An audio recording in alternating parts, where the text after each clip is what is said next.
Perfect. Perfect. Now we've just started recording. I was looking up on the WHO website and on Amnesty as well, and WHO estimate around 68.5 million people worldwide have been displaced, while Amnesty quote about 70.8 million, and WHO quote around 25.4 million people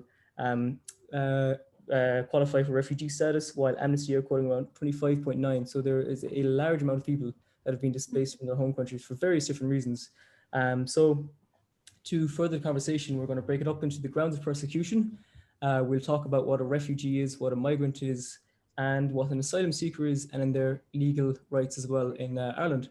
So I'll let David go first, just to kind of discuss his background in law and his background knowledge around international human rights as well. So in your own time. Sure. Thank you, Owen. I'm very grateful for you for having me, and thank you all for attending. It's encouraging to see people who have an active interest in this topic. So as Owen said, I'm a practicing barrister. I do some immigration law. I'm mainly involved in kind of civil and crime, but my master's was in international human rights law. So I do have a kind of a lasting interest in this.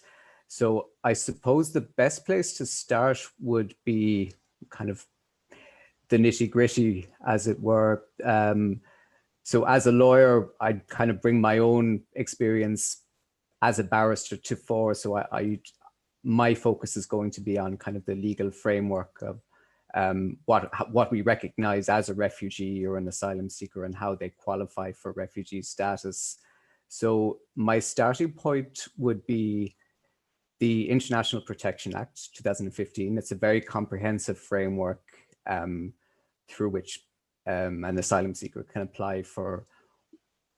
The umbrella term is international protection. So international protection can include refugee status, or it can also include what we call subsidiary protection. So somebody who doesn't necessarily qualify for refugee status can qualify for subsidiary protection. So it's a lot of big words. I'll try and just break it down as best I can. So our 2015 Act contains a definition for refugee, and that definition, it's quite an old one. It comes from the 1951 Refugee Convention.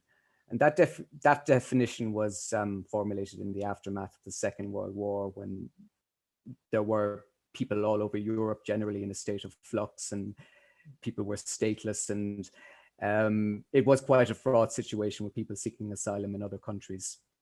And that definition it's a person who, owing to a well-founded fear of being persecuted for reasons of race, religion, nationality, political opinion, or membership of a particular social group. So for those reasons, is outside his or her country of nationality and is unable, or owing to such fear, is unwilling to avail himself or herself of the protection of that country, or a stateless person who, being outside of the country of former habitual residence for the same reasons as mentioned above, is unable, or owing to such fear, unwilling to return to it. Now that's quite, it's quite a lot to take in. It's quite expansive.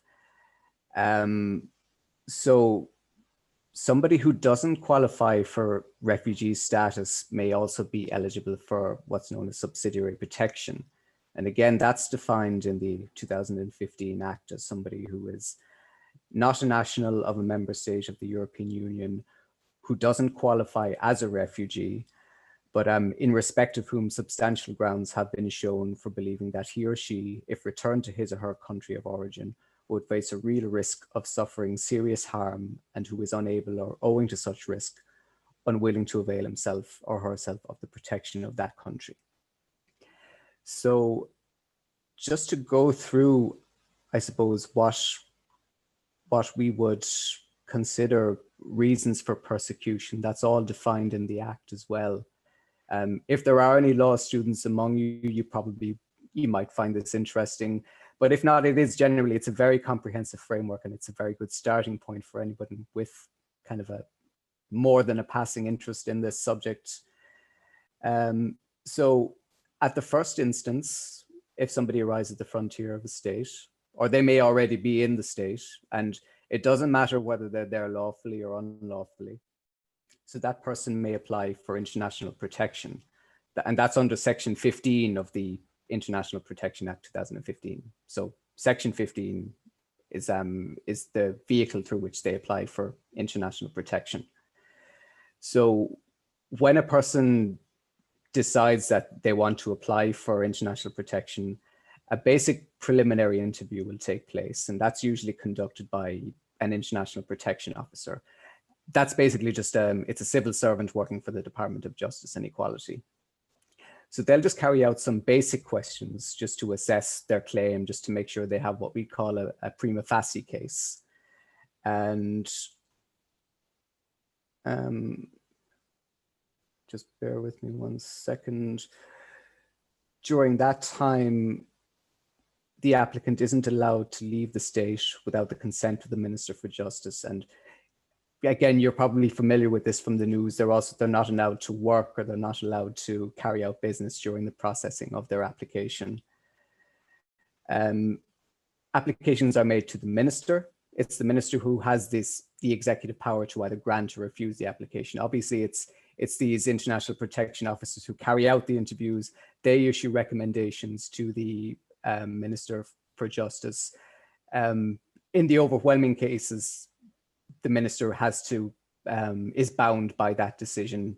Now, he may very well refuse a decision to allow somebody to stay if, for example, he considers them to be a threat to national security or for similar reasons. So an applicant they're issued with a temporary residence certificate after making their application. And in general course, they'll be required to submit to fingerprinting as well. And that also applies in the case of children under the age of 18. Now, you may be familiar with the Dublin regulations. Now, the Dublin regulations, it's just a protocol just for, I suppose, just for easy determination of an application. If somebody has already applied for asylum in another member state in the EU, their application then would be inadmissible if, say, they then decide to come here and then they decide to apply here. You know, by virtue of having been fingerprinted, there's usually a database containing this type of information, so their application could be refused on that basis because they might say, well, you already have you've been granted asylum, or you have an application pending in another country, so it's not you're not our responsibility, basically. So the person would be expected to go back to that country where they made their original application. So covering after the preliminary examination, the applicant would then be interviewed formally by an international protection officer under Section 35 of the Act. So at that point, they're entitled to make their own representations. They can have a lawyer present with them if possible. They can't have family members with them unless it's deemed appropriate to do so. But generally speaking, this is quite an extensive interview. It may not be covered by one interview. It may take several interviews. And what the International Protection Officer is looking for in making their assessment is whether there is a well-founded fear of persecution. So we go back to our definition of what a refugee is. So they looked to that definition in the 1951 convention, and they're trying to find a nexus.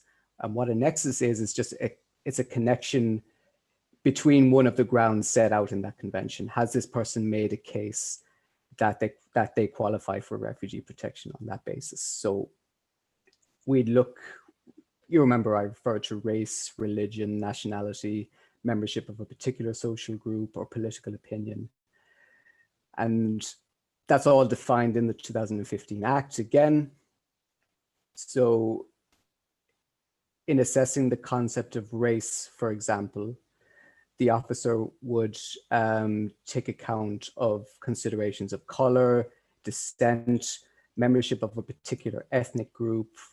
If they're assessing religion, they shall they shall have regard to whether that person has theistic, non-theistic, atheistic beliefs, their participation in or abstention from formal worship in private or in public, alone or in a community. It's quite broad.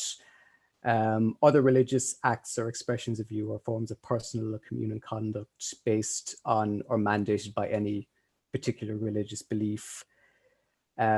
Nationality, which is another ground, that's not confined to citizenship. It can include membership of a group determined by cultural, ethnic, linguistic identity, common geographical or political origins, or their relationship within a population of another state. So I suppose the best example I can think of would be ethnic Kurds in Iran. The next ground, membership of a particular social group. Now that can include where members of that group share an innate characteristic or a common background that can't be changed, or they share a characteristic or a belief that's so fundamental to their identity or conscience that a person could not be forced to denounce it, or where the person has a distinct identity in a relevant group because it's perceived as being different by the surrounding society. And depending on the circumstances in the country of origin, it could be a particular social group, which may include a group based on a common characteristic or sexual orientation. So members of the LGBT community would count as membership of a particular social group. Similarly, people with HIV would also be included in that category. Then the final category is political opinion. That shall include the holding of an opinion, thought, or belief on a matter related to the potential actors of persecution and to their policies or methods. So we'd be looking at dissidents, maybe dissidents of an oppressive regime in a country. And it doesn't matter whether or not that opinion has been acted upon by the applicant concerned. It could be, it could just be rumors circulating in the media that link this person to a dissident group, that give them that well-founded fear of persecution. So those are the reasons for persecution that are examined. And so the applicant would be questioned extensively in relation to those. Now, acts of persecution, acts can, again, these are defined in the Act. They must be sufficiently serious by their nature or repetition to constitute a severe violation of basic human rights. And basic human rights, I'm not sure many of you may be familiar, but Ireland is a signatory state of the European Convention on Human Rights. So when we refer to basic human rights, we're referring to those rights that are set out in that document. So the right to life, the right to be free from torture, inhuman or degrading treatment, freedom of association, freedom of expression, the right to a fair trial, those types of things.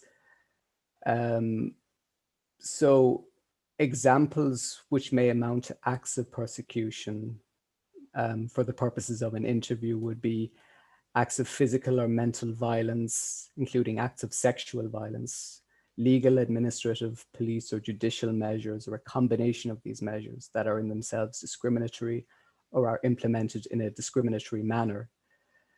Prosecution or punishment that is disproportionate or discriminatory, denial of judicial redress resulting in a disproportionate or discriminatory punishment, prosecution or punishment for refusal to perform military service in a conflict where performing military service would include crimes or acts, war crimes essentially is what I was trying to get at. So going back to this interview, the International Protection Officer will be trying to extract all of this information from the applicant in order to determine their claim. So basically, the formula that they would apply is there has to be a reason for persecution. There has to be an act of persecution. following it. And then that applicant must not be available to, they must not be able to avail of protection in their own country.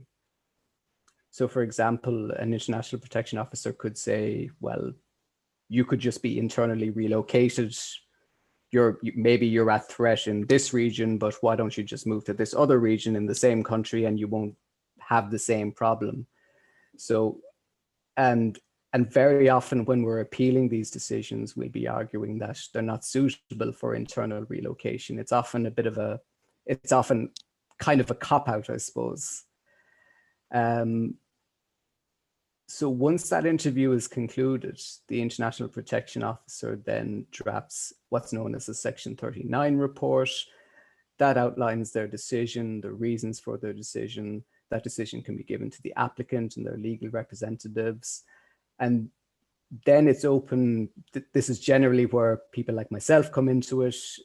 It's open for them to appeal that decision, so they can go before the International Protection Appeals Tribunal. And depending on the outcome of that, they can then judicially review the decision of the minister. So it's, I mean, it may be of interest to some of you, it may not. It's very legal and technical, but essentially all of the basic definitions are contained in the International Protection Act of 2015. So I don't know if you have any questions on that now. I'd be happy to take them maybe at the end. But I suppose I'll refer you back to your president, and we'll hear from Gillian Wiley next. Thank you, David. Really appreciate that. That was very, very detailed and very precise. I really appreciate that. Thank you. So Gillian, if you want to give us kind of information about your background in international peace studies and kind of how you view the factors that you know that attribute to people becoming refugees and such.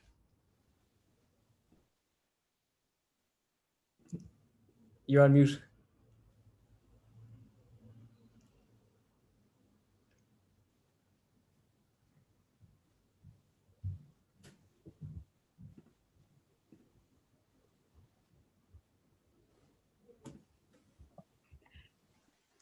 Thanks, Owen. Sorry, it gave me a message that the host would not allow me to unmute.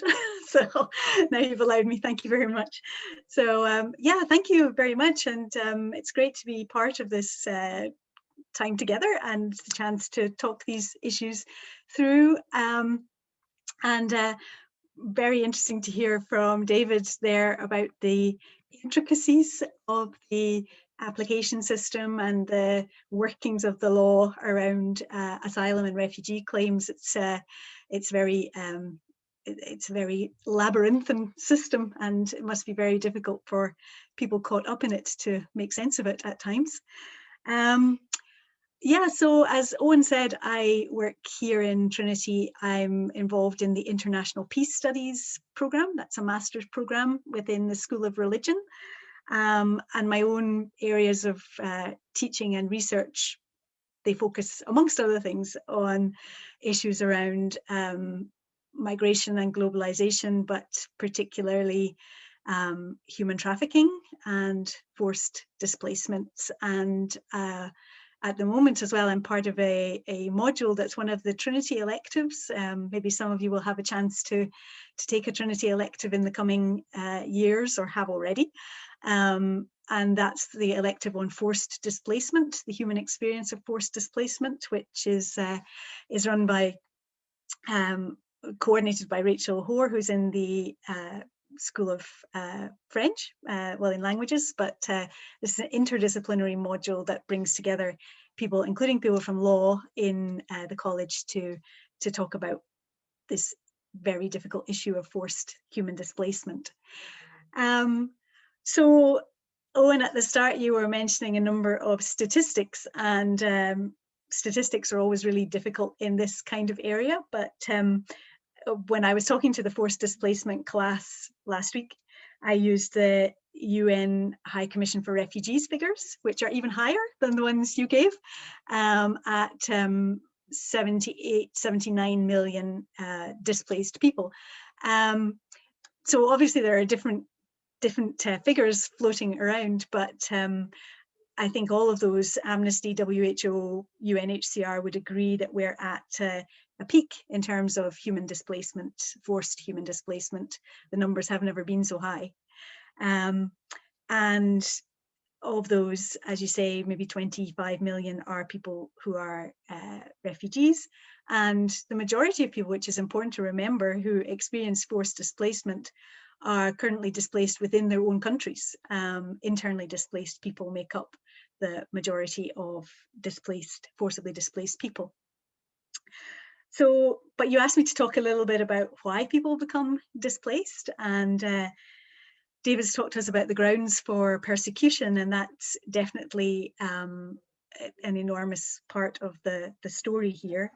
I was just this morning, actually, I had the start of the day, I had the chance to take part in a pre-recording for a webinar that will go out as part of the Good Summit that's happening in October the 21st to the 23rd online.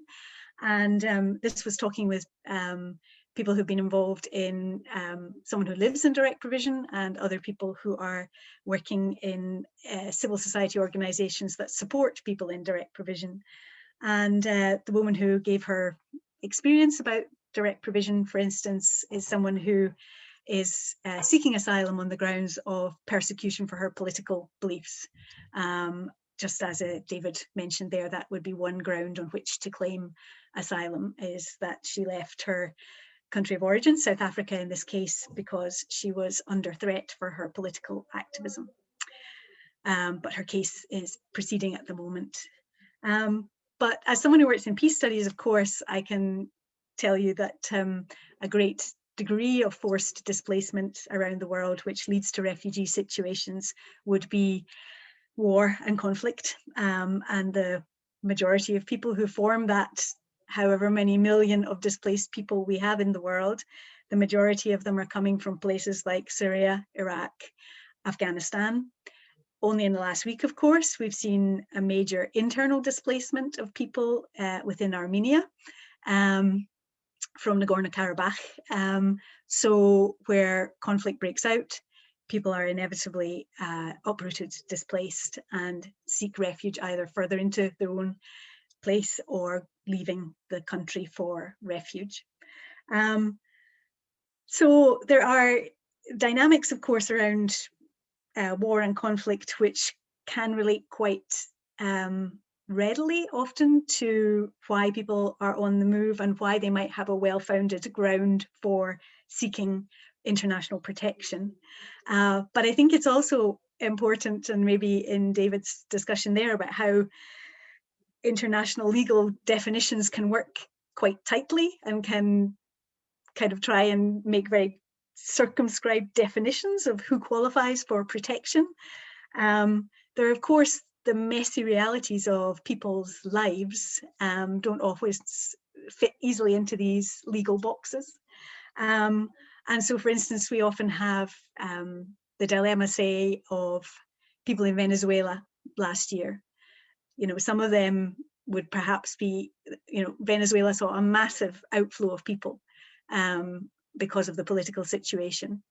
But many of the people who left Venezuela and now living in Colombia or Peru, they are needing protections or needing help because some of them because of their political views, that they oppose the government and are persecuted, but others because the government is no longer able to provide the daily basics of health, of jobs, etc. So very often people who are on the move and are forcibly displaced don't sit easily inside the definition of the refugee as David defined. And increasingly, and this was something I talked about with the forced displacement class last week and caused huge interest in the seminar afterwards, the increasing discussion about the environment and about global warming, global heating, and the fact that we now see people on the move increasingly, and will see more people on the move because of the loss of lands, the loss of habitable environments. But again, they can't claim a refugee status on the grounds of climate change, because it's not covered in that 1950s definition of who is a refugee, who should be protected. So there's a kind of problem, I suppose, of real human experiences that are not always sitting succinctly inside these definitions, and what kind of claims to protection can people make when they experience displacement under these complex scenarios that don't easily get proven as a refugee case in the current situation. And then maybe one last thing, I suppose I'm coming at this more as a person who's interested in the politics of it all rather than the legal side of it, or with a knowledge of the legal side of it. And I'm very happy to be in conversation with David about these issues and with everyone in the room. But governments have, many governments do sign up to international legal protection frameworks and provide means to test asylum claims, etc., as David has explained. But I think we're also seeing in the wider political realm quite a pushback against people's ability to access these protections. For instance, in the context of the European response to the movements of people from 2016 onwards, the European Union has come eventually to a deal with Turkey to basically to try, in a sense, to stop the flow of people to Europe, to try to stop people finding land and then being able to make a claim for protection. So even though protection systems exist, there's a politics around them which makes them hard to access for people in the first instance. So I think I'd want to draw attention to some of those limits of the systems and the politics surrounding them in order to open up the discussion further. So thank you, Owen. Thank you, I appreciate that. So I suppose we've covered the political and I suppose the social issues in what causes people to come displaced either internally or to other countries.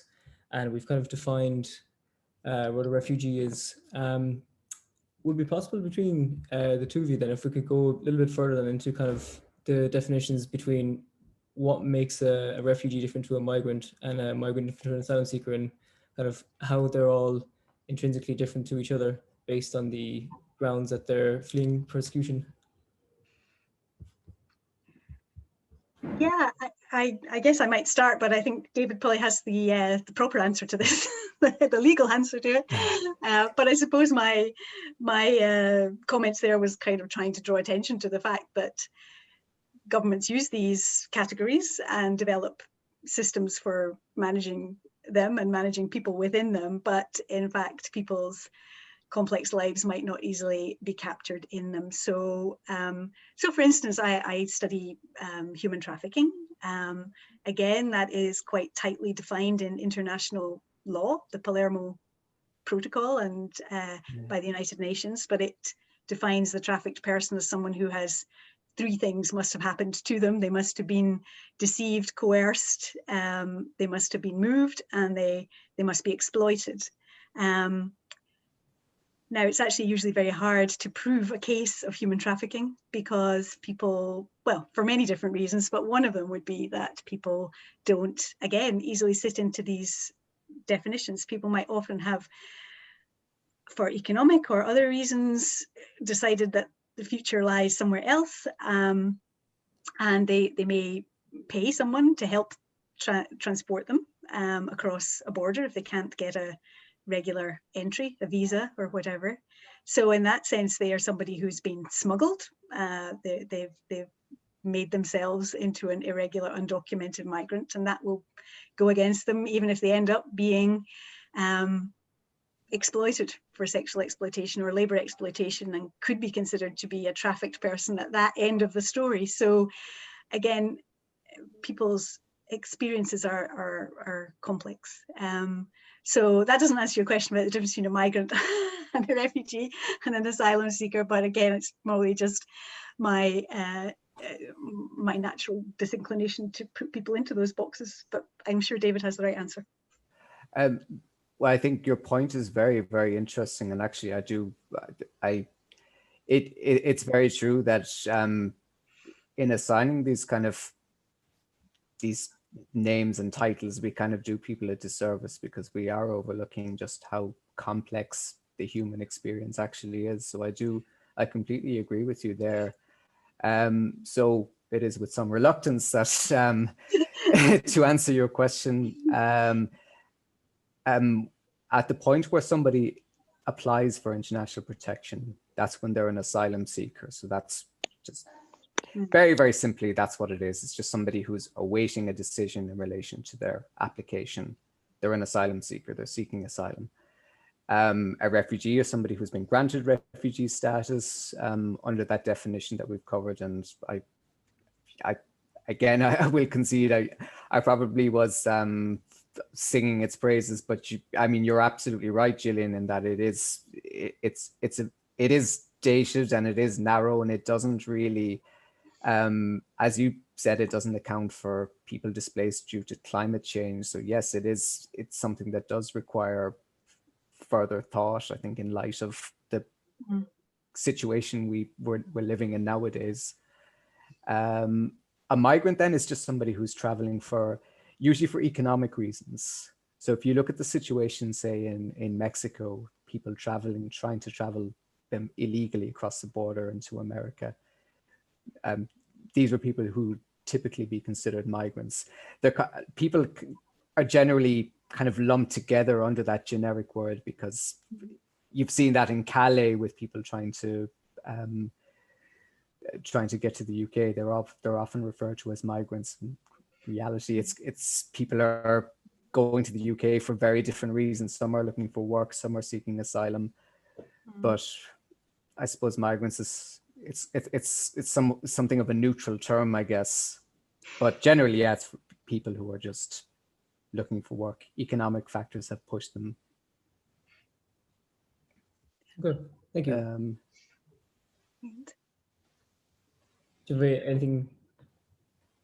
No, perfect. I suppose then one thing I was reading is that the majority of people who are displaced from their location or from their home country, coming from the kind of sub-Saharan region, and this is obviously to do with climate change. Then, would it be possible to get a bit more insight then in terms of like maybe globally how climate change and global issues, climate crisis is actually affecting disproportionate amounts of people around the world?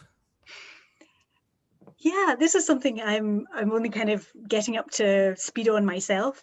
So it's not something I feel entirely comfortable talking about yet. But I certainly this summer, for instance, I have two of the master's students in peace studies have identified this as a key issue for their dissertations. So I've been learning alongside them as they've researched the topic. One of them more interested in the international legal framework and the kind of lack of protections for climate displaced persons. But the other kind of very much looking at the gendered aspects of it as well, the ways that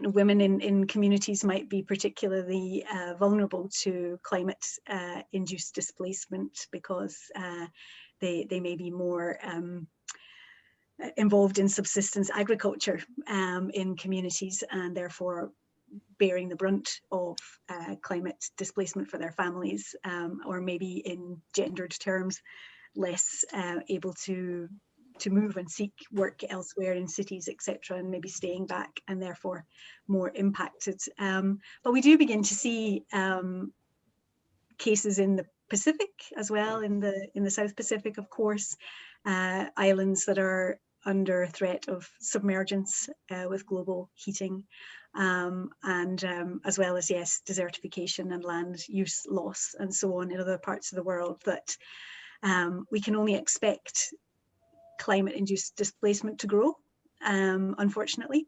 And certainly when each year we take our students, those who wish to come, we go on a trip to the United Nations in Geneva to hear about the work of the different agencies. And last time we were there, the International Organization for Migration spoke to us about this very problem, that it's something they're encountering more and more in their work. So it's an area where you know, not at all to diminish the importance of the Geneva definition and how it can be an effective protection for many people. It doesn't perhaps reflect the issues that we now face 50, 60 years later, or needs to be refreshed, revived. Although I'm not sure the political will is there to do that, to really bring about change in those protection frameworks, to bring in these newer understandings of the causes of displacement. Lots more to find out on that one, I'm afraid, Owen. I'm at the start of that learning journey. No worries, no worries. That's great. Anyway. So I suppose at this stage, I'm more than happy to open up the question to the floor if anybody has any specific questions they'd like to ask. Or I'm aware that everyone's currently on mute right now, so if anyone wants to type any messages into the chat as well, they're more than welcome to. Yeah. Thank you, have that. Paco.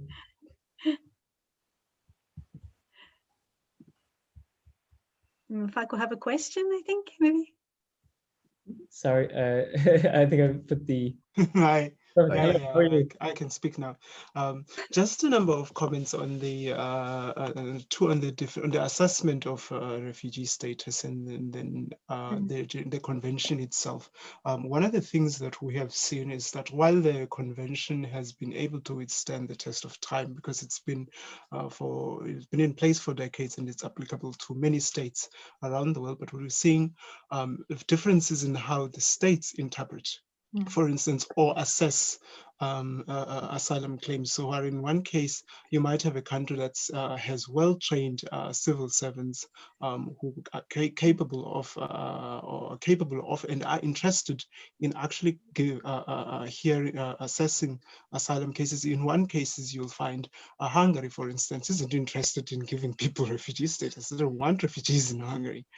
You go to other countries like my country in South Africa, they certainly don't want refugees there. You look at the rates of which positive decisions are issued. It used to be 9 out of every 10 rejected in South Africa. It would be in the same in Ireland, 9 in every 10 were rejected in the first instance. It has improved significantly of late to 7 in every 10. That's still very high.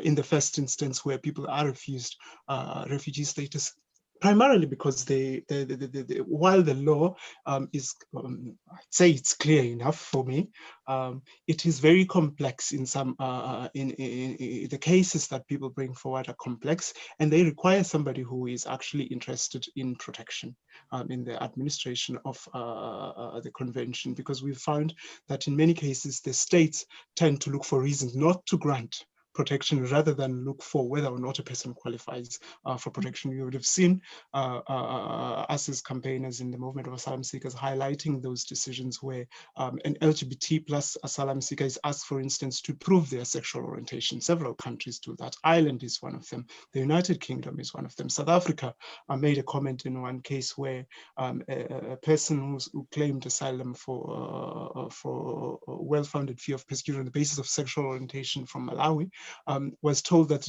they're not gay, they couldn't be possibly gay if they weren't wearing lipstick.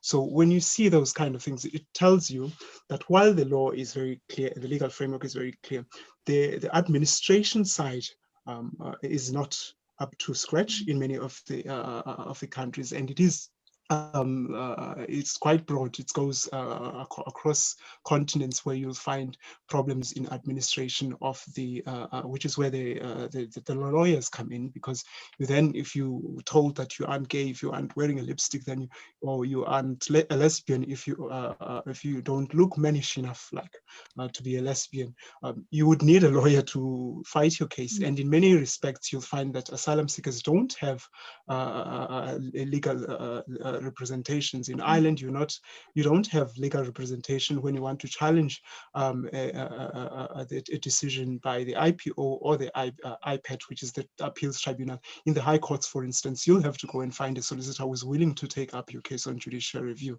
The legal aid board assigned solicitor may not be willing to do that because they aren't paid for that.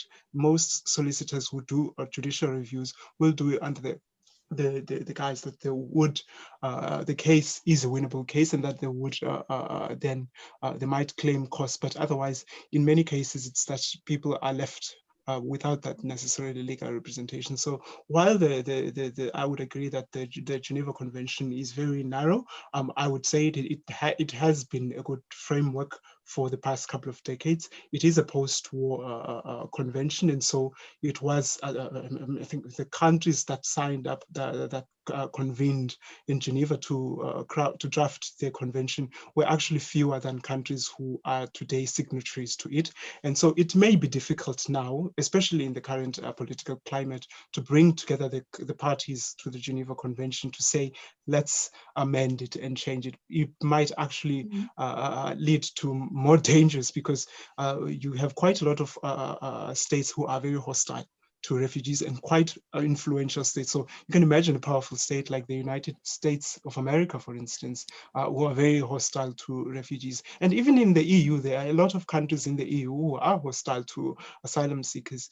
Even Ireland, I would say, is one of those countries. It's nice that Irish bureaucrats and politicians like to wear a smile on their faces and say all these wonderful things about human rights, but the experience of people who live in direct provision, the very fact that you have a direct provision system, for instance, that's been criticized by the UN for years and many other bodies, tells you that they aren't interested in human rights. One of the reasons they have direct provision is that they wanted to deter people from coming to Ireland to seek protection, because they thought people were coming here for the welfare. And so you'd see a lot of restrictions and a lot of misunderstandings of the law. Well, for instance, we have asylum seekers being asked to produce identity documents if they're applying for the work permit. Like, which asylum seeker is going to go to their country and go get a passport and then come back and claim asylum? Like, it's just not possible to do. But we have bureaucrats who are empowered to make those kind of decisions, to make those requests to asylum seekers, which forces asylum seekers to go and take a case to the High Court. Judicial review is the only appropriate remedy there when you are being told that you need an identity document, when the Geneva Convention tells you actually you don't need one. If you don't have one, you don't need to you don't have magic wand that you're going to say abracadabra, let there be one. So while the Geneva Convention has complexities that require change, I'd say it'd be very difficult to get any change. Even in the EU, they've tried to change the Dublin regulation. They've tried to harmonize the asylum process in the EU. They had to park that the migration compact, which they've resuscitated of late. They had to park it for several years, especially around 2015, 2016, because they couldn't agree on a lot of things. Now they seem to be, with a mention of quick processing and deportations, they seem to be all agreeing to that, because they would love to deport a lot of people. I'll pause there. That's very, Listen, wow.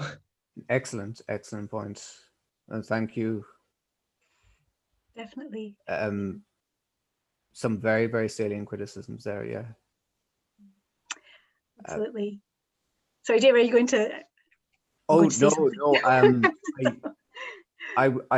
I completely agree. There is a gulf between, I suppose, in paper, the idealism behind it, and then what's actually put into practice. I do agree with you. Mm-hmm. And I just know from experience, many applicants are in a situation where they're relying on pro bono legal representation, and then if their applications are refused, it's again, there is that extra hurdle where they're seeking judicial review, and that counsel are very often reluctant to take those cases on because they're no win, no fee. So I completely sympathize, and I agree with what you're saying. There is certainly a lack of incentive to actually give any sort of real credibility to the system. And I suppose as well, what you said, it is exemplified in the Dublin regulations, and that we do lack uniformity across member states in terms of how we process international protection applications. And this is exemplified by this attitude of just kind of passing the baton on to somebody else, saying, well, no, you started off there, so you should go back there. There is definitely a lack of willingness to take these cases on. No, I absolutely agree with everything you just said. Yes, I think the points were very, very well made, and I think it kind of points as well to this, you know, that there's always a sort of politics and a bureaucracy around these conventions and how they're implemented, etc. So you're absolutely right. We've seen this huge pushback by several European states. You mentioned Hungary, but we could add others to that list, Poland and others who have, you know, determinedly rejected the idea of sort of common approach to migration and asylum. And then even in countries where there's a kind of, as you said, a kind of belief or lip service or whatever to ensuring that there is a system that people can work in and apply to, there's perhaps a kind of culture of disbelief embedded in it as well, where people are kind of treated skeptically. And as you said, it's kind of having to, the onus is always on kind of showing that this disbelief is not warranted, rather than kind of starting from a position of belief in what people are saying, etc. So yes, I think you're absolutely right about the ways in which these systems actually operate in the real world of politics and bureaucracy and so on, vis-a-vis the aspirations that are embedded in the systems to produce protection, etc. And I think you're probably right. I guess we can't probably unravel the Geneva Convention and the established grounds for persecution and so on. So that would probably, as you say, be a recipe for unraveling a system that does produce protections for some, but we still have to think about the broader ramifications of other claims for protection that are emerging in the contemporary world, how they might be accounted for in a different system or another, an addition or a revamping of the system. So thank you. Just maybe to address another point that you made, when these applications are being made, you know how in law we often talk about the burden of proof and standards of proof, and generally speaking, the burden of proof would expect it to be on the applicant. In these cases, in theory, because it's simply impossible for applicants to procure all the documentation that they need in most cases. So that burden notionally is shared between the applicant and the interviewer. So that wherever something is accessible by the interviewer, they are to do everything in their power to access that information if they can do so themselves. The standard of proof, it's not beyond reasonable doubt, it's balance of probabilities coupled with, where possible, the benefit of the doubt. So, but again, it's idealistic. It's an impossible standard to actually achieve and maintain in practice. So I completely agree with what you're saying. There is a chasm between the ideal and the reality. I suppose without sounding too idealistic or maybe hollow in a sense, what would be the best way then, as you say, that there's a chasm between the two? How can people action towards bridging that chasm so that there isn't the kind of what's on paper and what the reality is, and where you get what's on paper that matches what the reality is, so that individual cases can actually be catered for rather than just a kind of not one size fits all kind of situation? Well, I think, and not to be a cynic, but I think Gillian has made the point, and Bulelani has made the point as well. Gillian commented that the system is labyrinthine, and it is. It's a very, very complex system that it's immediately intimidating. And it's baffling to somebody who's just arrived, maybe with only the clothes on their back, who may not even speak English as their first language. And as Bulelani commented, it all depends on political will as well. And the current political climate is such that there is a great deal of hostility towards immigration. And so it's obviously, it's in the political interest to make things as complicated as possible and as off-putting as possible. It's kind of a somber note to end things on, but I don't know if anyone else has anything to add. Well, maybe this is where the power of youth and education might come in as well. I mean, Owen, when you're organising these kind of events for the students and Students' Union, you know, and the Refugee Week, etc., is obviously a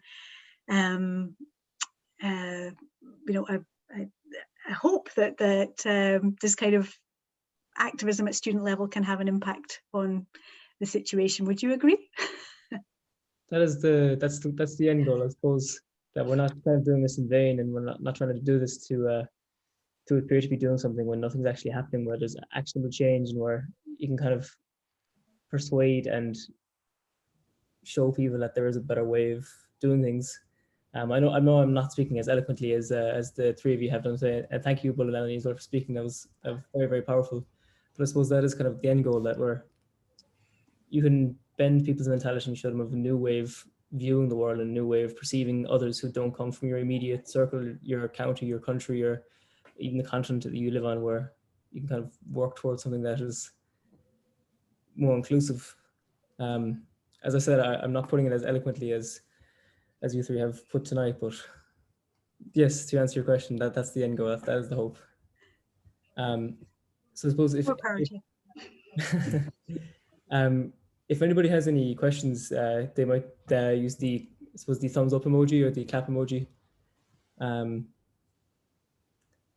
Or any further comments? Yep.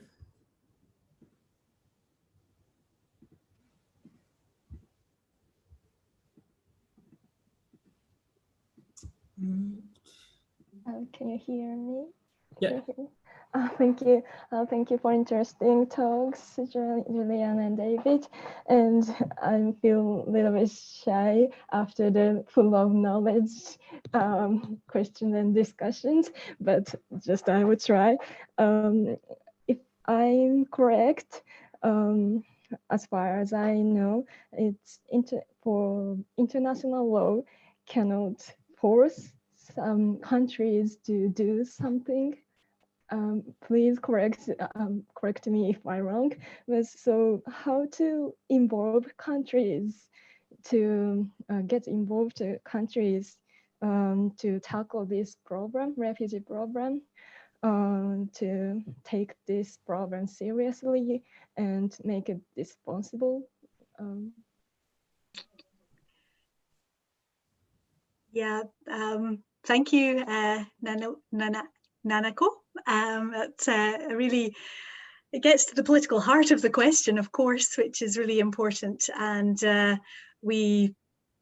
you're right. I mean, you mentioned that in the kind of international system, countries can't force each other to do things, except sometimes they do, of course, through violence and through the use of war. But in this case, when it comes to things like human rights or other normative aspirations around climate or whatever, it's actually really hard to get international consensus and to get governments who are out of line to come in line because of the nature of the international system and the power politics in it, and so on. So you're absolutely right. And I think, as David mentioned, for instance, we've seen a kind of microcosm of that in the European Union, where there's, despite being a union, there's disparate approaches to migration and refugee issues and different moral codes and legal approaches and so on at work. So it's definitely a very hard thing to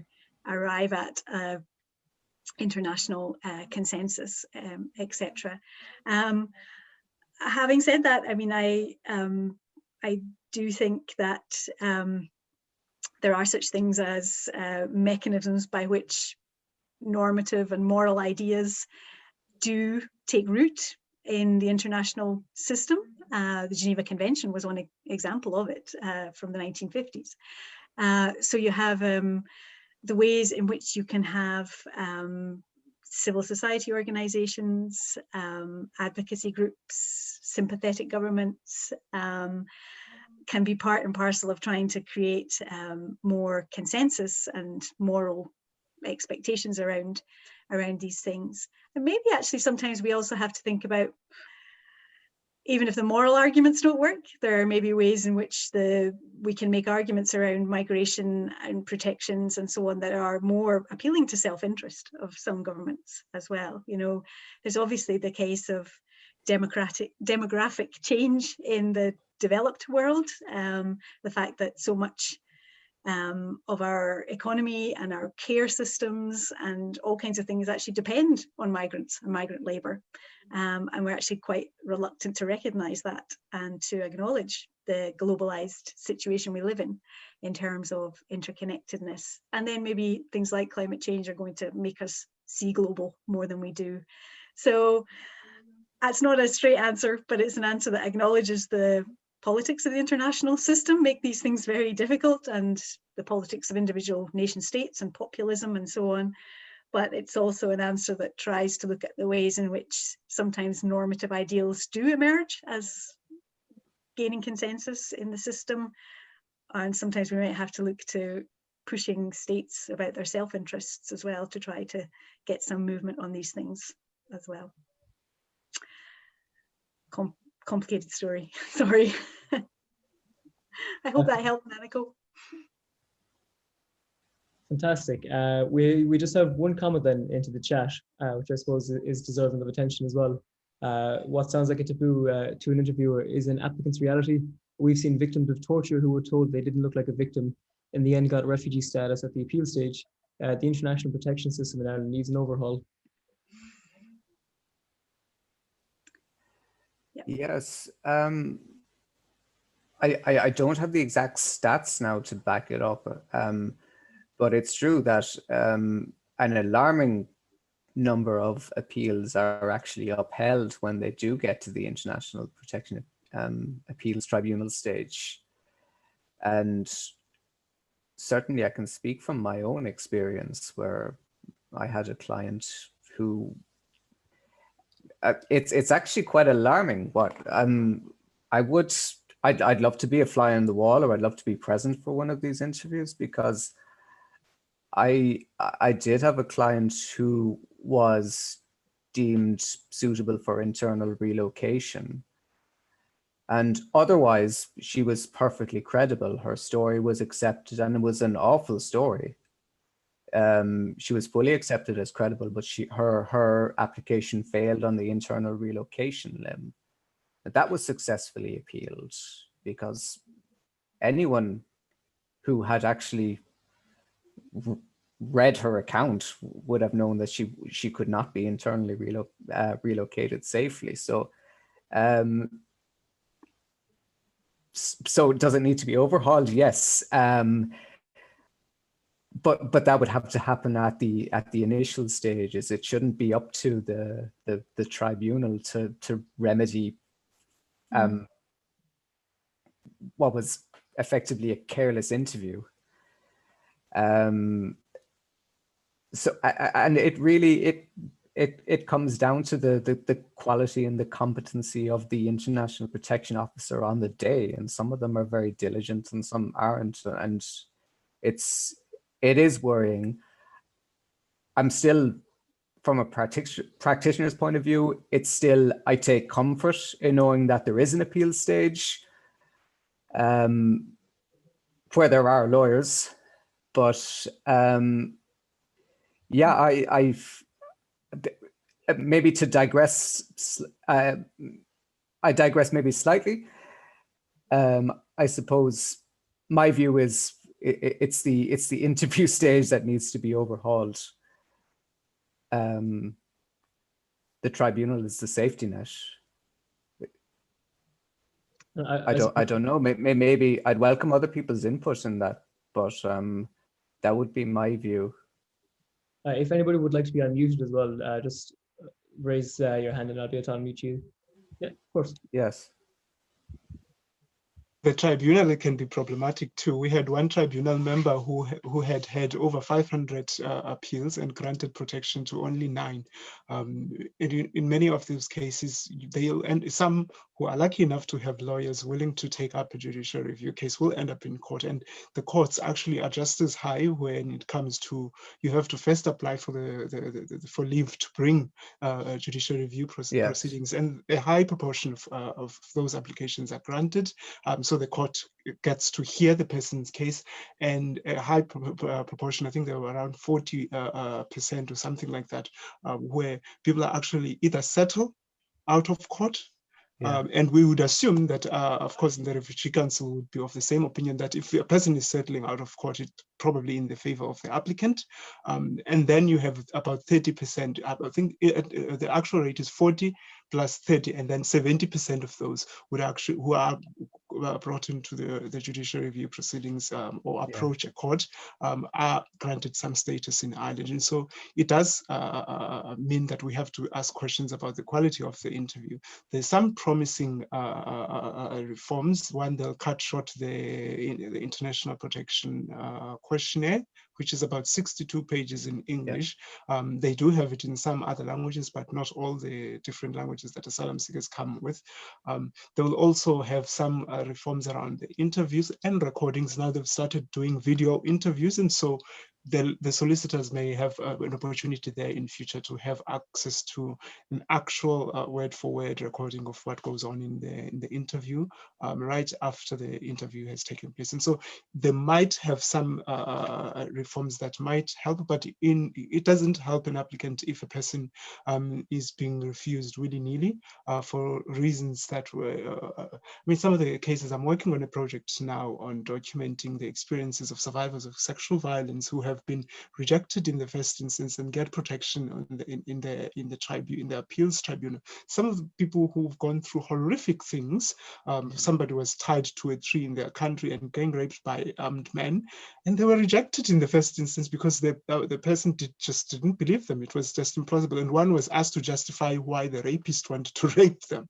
Like, how do you ask a person that? Like, so when you hear those kind of questions, it speaks to the quality of the people who make the quality of the decisions coming out of the International Protection Office, and there is unwillingness to actually address that. They'll tell you we have guidelines from UNHCR, but you look at the guidelines and you look at the Section 39 reports, and there you go. They just don't match. They completely ignore any of the guidelines from UNHCR on sexual orientation, for instance, survivors of domestic violence, survivors of sexual violence, and all those. And there is no trauma-informed process throughout, from start to finish. There is no such thing. The idea of trauma-informed processes, it just doesn't exist in the international protection system in Ireland. It's just not there. So you're constantly having to ask and relive your traumas throughout every single, sometimes unnecessarily. We've got people going to the appeals being asked to go back and narrate their horrific experiences all over again, when the International Protection Office actually did not question their credibility. Why don't they just focus on the parts of the application that are problematic? Well, if it's internal relocation, why don't you just focus on that instead of making a person relive the trauma again? So there is a need to review the actual process, but there is unwillingness in the Irish bureaucracy and politicians don't seem to care much. Actually, I've met a lot of civil servants in the Department of Justice. They don't seem to be bothered. They just don't. They just cut the pay rate for international protection lawyers. The lawyers who assist people in the first instance, they had the legal aid board just slashed their fees. Like, you're creating a disincentive. It was already pathetic, considering the amount of hours you go through to prepare an international protection file for the substantive interview. the limited amount of time that you have with a lawyer. I mean, it was around €700, and you look at the amount of hours that you have to do. You don't even get paid to go and represent a person, go with them to the interview, and they are just cutting fees now. That doesn't sound like a state that's actually interested in upholding the Geneva Convention, but they'll do anything to make life impossible for an international protection applicant. And that's one of the reasons why we need activists to keep pushing buttons and keep annoying politicians. Maybe one of them will do something about it. I talk a lot though, so once I get started, you never stop. Perhaps just one last question, and I suppose David and Bulanani have kind of addressed this in some sense, but we've been asked in the sense that what could we change about the legal process to incorporate a more empathetic approach, just in terms of how problems facing many asylum seekers is there a requirement to prove that they've been put through traumatic events. So any of the three of you, if you have any opinions about what could actually be changed to make it a more empathetic approach. I know, Bolana, you said that activists could keep pushing the buttons of politicians until they actually actively change. And David, you're talking about the issue of the interviewers being kind of the main root of a lot of the issues here. But would you have any advice or insights? Well, I think Bulalani really made the finest point of all. So I don't wish to steal the spotlight.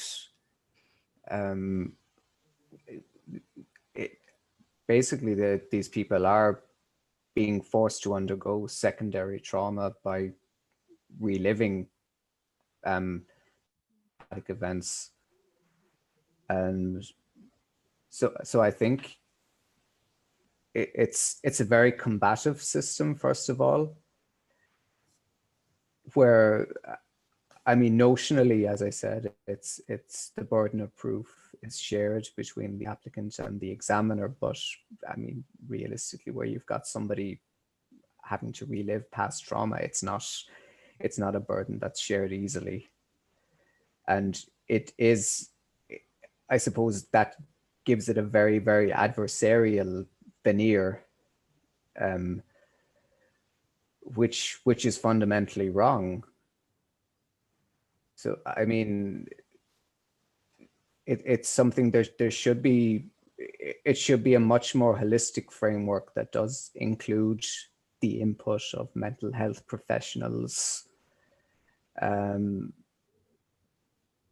legal representatives at an early stage. I don't know, I'd welcome Bulalani's comments on this.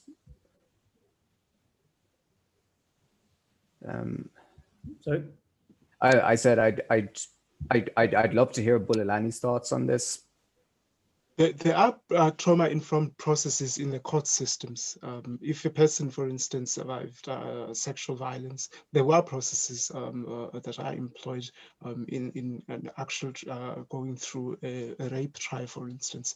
And again, when the case affects children, there are trauma-informed processes, but there's just no interest in Ireland in applying those to the international protection applicant, because they assume, they depart from the assumption that the person is lying about what they went through, and therefore must prove that it really did happen. I don't know what kind of proof. It's almost, when you go to some of these interviews, it's almost as if they want you to say, here, there's a bullet there. See, that's where the bullet is. That's where I was shot. Or maybe there's an X. You see, it's still stuck on my leg or on my head or something like that. You get that kind of attitude when you get that sense when you go to some of these interviews. But you do get people who are actually genuinely good at what they do, who are interested in actually getting through the cases. But those are very a drop in the ocean in comparison to what the overwhelming majority of cases that we are seeing in the IPO and in the appeals tribunal. What we do need to do is to, one, improve the training that is offered to the people. I don't know who does it. They do claim that UNHCR helps with them, but who helps them with the training, but it doesn't seem to be making much of a significant difference in terms of the quality of the decision. The other thing they do is go through judicial review cases. and then look at why it was overturned, for instance, and why it was overturned in the appeals tribunal, and then they would input the feedback. But that's one of the reasons that doesn't work. It's that they are looking through other bigotries, because one, you have bigotry in the same in the IPAC, in the tribunal. You've had similar people there asking survivors of sexual violence to justify why they were raped, or to making them go through all those traumatic experience over and over again for no reason, absolutely no other reason, if it's not questioned by the IPO. So you get a sense that it's almost as if it's a culture that runs through, because when you look at the stats on each member of the tribunal, we have them. We have a PhD student who's doing a thesis on the tribunal, on tribunal decisions. He's mapped these tribunal members. A high proportion of them have a high number of rejections. There was one who had 100% rejection rate, who would have had over 1,000 asylum claims. You mean to tell me that 1,000 people are lying to you? All 1,000, not even one of them is telling the truth over the number of years. He resigned when he was challenged on that. He resigned from the tribunal. This was many years ago. He resigned from the tribunal when he was challenged on why he had such a high refusal. Because as an applicant, if you're going to appear before them, you already know you are being refused there. You just know. You walk in there, it's just a waste of time to even go to the hearing. And so for us, one, trauma-informed processes, there are processes that exist, there are that we could mirror, we could borrow from other countries as well who have good systems in place. Sadly, in the international protection system, it's very hard to find good practice. Because it varies across different states. Some get better at other things, and most substantive issues, there isn't one that stands out as the best. But the one thing that's crucial is, one, access to legal support and access to psychological support. In Ireland, psychological support is provided mainstream, and we already know that mental health resources in this country are pathetic, especially for a developed country. We will wait for months and months before you get an appointment in the HSE primary health care for your psychologist. I've had that experience. And you have interviews to go through. Again, survivors of torture are referred to Spirasi. You get a lawyer to refer you to Spirasi, or a doctor, a GP to refer you. If you don't have a PPS card, you don't have a medical card, you don't have a GP, you don't have a lawyer, you're not going to get that referral. And if you're one of the priority countries, what we've seen is that prioritized countries who get interviews quicker than most asylum seekers, so they might be called for an interview within 4 months or 5 months in the country. Some of them go in there without ever having gone through Spirasi, for instance, where they would get a medical legal report on their experience of torture, which would help greatly in assessing their asylum claim.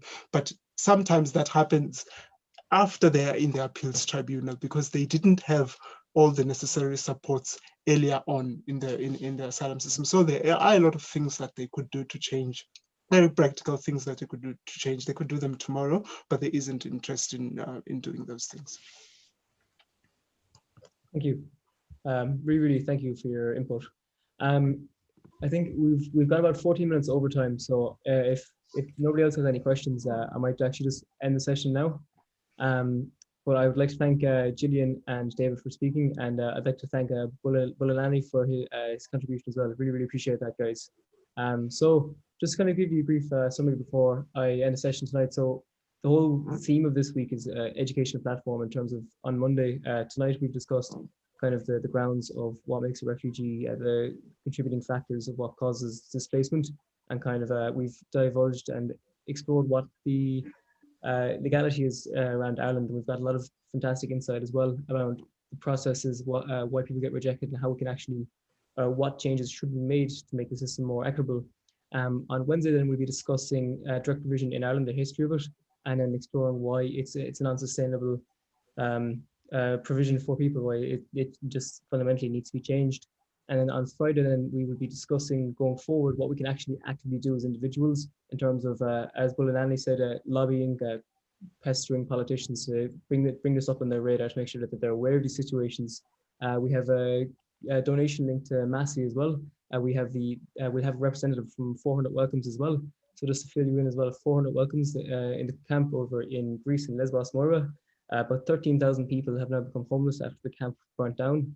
And there's a campaign that's lobbying the government to try and welcome over 400 people into Ireland as asylum seekers. I think at the moment the government quoted a number of about 4 people, but they're trying to increase this to about 400 people, just to ensure that we as a country of, I'm sure you're all aware of the phrase, the whole Céad Míle Fáilte, that we can be a country of Céad Míle Fáilte and welcome in more people than the government is currently letting on that they will let in. So that's just a quick overview of the week itself. There's all the information is up on Facebook for the Wednesday Zoom and then the Friday Zoom as well. And I look forward to more insightful discussions around direct provision in Ireland, the history of it, where people are coming from, their legal stance and their legal rights, and what we can actually do going forward to try and dismantle the system. So thank you very much, guys, to the speakers. Thank you, Bolani, and thank you everyone for attending as well. Thank you. Thank you for the invitation. Thank you so much for having us. Best of luck for the rest of the week as well. So thank you very much. Bye bye.